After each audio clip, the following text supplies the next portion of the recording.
Pelaku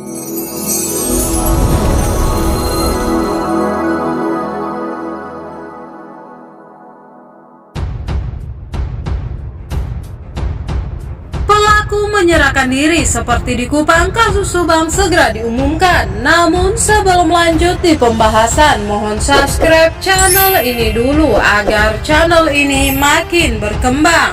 Bila sudah, mari simak videonya.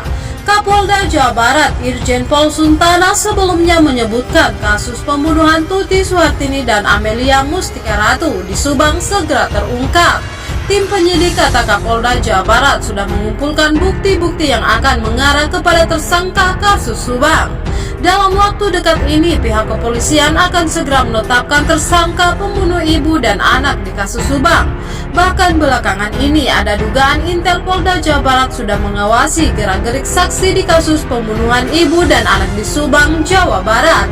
Beberapa orang yang diduga Intel Kepolisian Polda Jawa Barat terus mengawasi saksi yang berpotensi menjadi tersangka dalam kasus Subang. Mungkinkah pelaku kasus Subang menyerahkan diri seperti kasus pembunuhan ibu dan anak di Kupang? Karena kasus Subang dan kasus Kupang memiliki kemiripan, yakni yang menjadi korban sama-sama ibu dan anak dan terjadi di bulan Agustus 2021. Di kasus Subang yang menjadi korban adalah Tuti Suhartini dan Amelia Mustika Ratu yang terjadi pada 18 Agustus 2021 lalu. Sedangkan di kasus Kupang, ibu dan anaknya menjadi korban pembunuh bernama Astrid Manape dan anaknya LM dan terjadi pada tanggal 27 Agustus 2021. Hanya saja pelaku pembunuh ibu dan anak di Kupang menyerahkan diri kepada pihak kepolisian. Ia adalah Randi Bajede, mantan kekasih korban. Dalam video YouTube Anjas di Thailand berjudul "Pelaku Serahkan Diri Drama Kasus Subang dan Kupang" yang tayang pada tanggal 12 Februari 2022, Anjas Asmara memberikan analisa. Dijelaskan Anjas, ternyata ada kesamaan antara kasus pembunuh ibu dan anak di Subang dan kasus pembunuhan ibu dan anak di Kupang. Kasus pembunuh ibu dan anak di Kupang terjadi pada tanggal 27 Agustus 2021 lalu.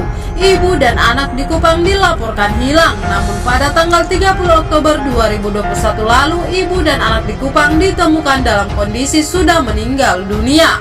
Kata Anjas, dalam melakukan otopsi kedua jasad korban ibu dan anak, baik di Subang ataupun di Kupang, sama-sama ada kendala.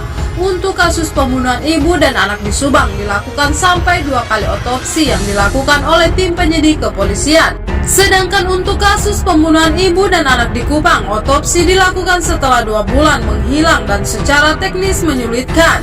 Tapi ternyata dari kesulitan tersebut di kasus Kupang sudah ada seseorang yang mengaku bahwa dia pelakunya, kata Anjas. Kata Anjas, orang yang mengaku pelaku pembunuh ibu dan anak di Kupang bernama Randi Bajide. Mungkinkah kasus Subang akan seperti kasus Kupang? Bagaimana tanggapan kalian? Jangan lupa like, komen, dan tekan tombol subscribe-nya. Terima kasih sudah nonton video ini. Sampai jumpa di video pembahasan selanjutnya.